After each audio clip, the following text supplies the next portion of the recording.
Live NFL trivia every Tuesday night on Twitch at 9 p.m. Eastern. Come show off your football knowledge and have a chance to win cash prizes. Check the link in the description to find out more. And now, on with our feature presentation. There are some players that when you say their name, you immediately associate them with one play and one play only. If I say Malcolm Butler, the first thing you think of is the goal line interception at Super Bowl 49. If I say Scott Norwood, the first thing you think of is his missed field goal at Super Bowl 25. You get the idea. And if I say Tom Dempsey, the first thing you think of is this play right here. This is his game-winning 63-yard field goal in 1970 to defeat the Detroit Lions. For more than 40 years, this stood as the longest field goal in NFL history, and it's still one of the most iconic field goals of all time. And Dempsey wound up playing in the NFL all the way until 1979. Anytime your career consists of a Pro Bowl season and a 63-yard field goal, all while spending 12 seasons in the NFL, that's a heck of a career. And that's especially true when you're an undrafted free agent and you have no toes on your right foot. But his career could have ended way earlier than that. In fact, it could have ended early in 1974. Dempsey was in pretty hot water and was on the verge of never playing in the NFL again, until one kick on Monday Night Football saved his career.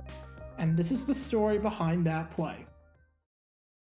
Before we talk about the kick, we need some context going into this game. Dempsey's 1970 season with the Saints was a bit of a mixed bag. On one hand, his legacy was that 63-yard field goal, and you can't take that away from him. But on the other hand, he was struggling. That kick masked the fact that he wasn't very good. He only hit 52.9% of his field goals, which ranked 22nd in the league out of 26 kickers. To put into perspective how bad that is, of the 4 kickers below him, 3 of them never played in the NFL again after that season, and the other one was out of the league before the 1971 season ended. You don't want it coming down to a coin flip as to whether or not your kicker is going to hit a field goal. And at the end of the 1971 preseason, Dempsey got the axe. He was out of shape. He feuded with head coach J.D. Roberts. He went just 1 for 8 on field goals that preseason. Poor play plus poor playing weight plus poor attitude is the ultimate trifecta for how to get yourself cut. Eventually, he found a home with the Eagles, though he was inactive for the first half of the season. But after some abysmal play by kicker Happy Feller, who went 6 for 20, Dempsey got his shot, and he took advantage of it, hitting a league-best 70.6% of his kicks during that season. It seemed as though Dempsey found a new home. A few years later in 1974, though, things were looking really rocky. There were 2 contributing factors to that.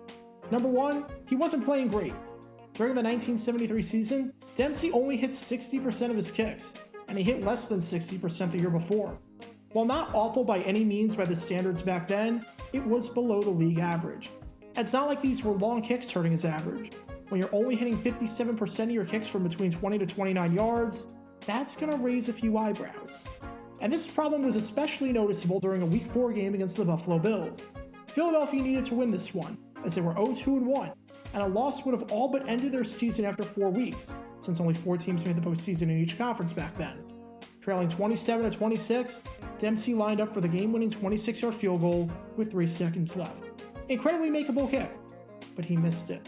Wasn't even close. It was one of those kicks where, just judging by the reaction, you knew it wasn't good the moment it left his foot.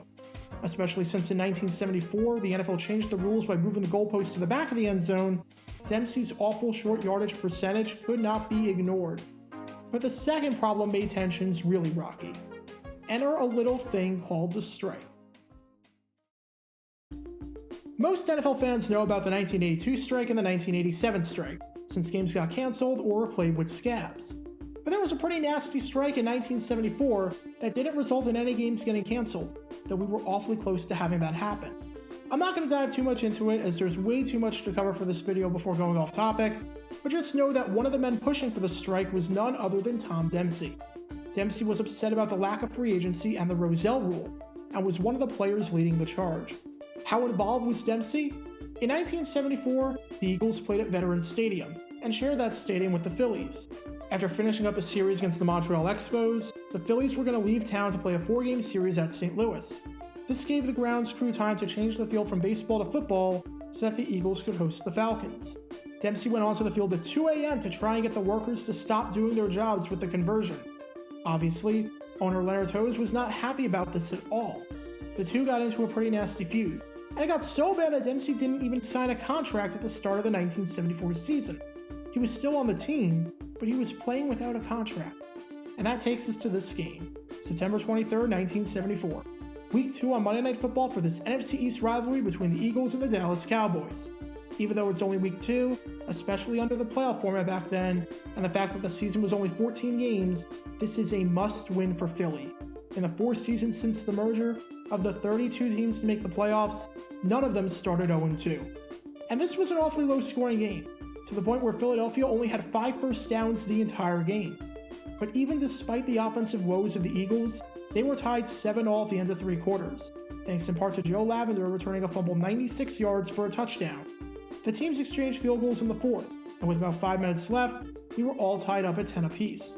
Dallas got the ball after the 2-minute warning, and once again, Philadelphia's defense stepped up.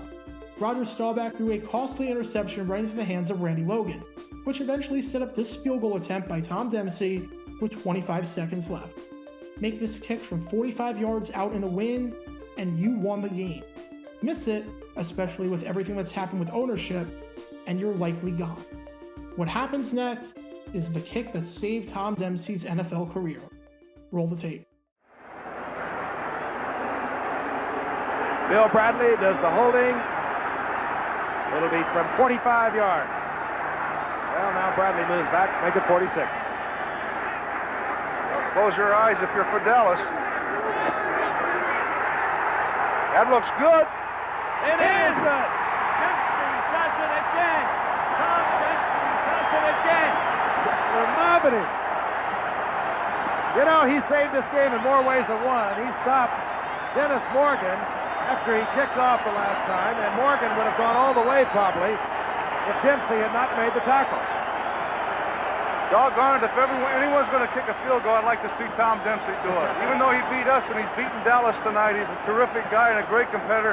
Here's a guy who really shouldn't even be on a football field, but he still likes to play the game. He got it to go, and that was the deciding play. Philadelphia stunned Dallas in front of a national audience and won it 13-10. Sending the Veterans Stadium crowd into a frenzy. And afterwards, any rumors of the Eagles dumping Dempsey were gone.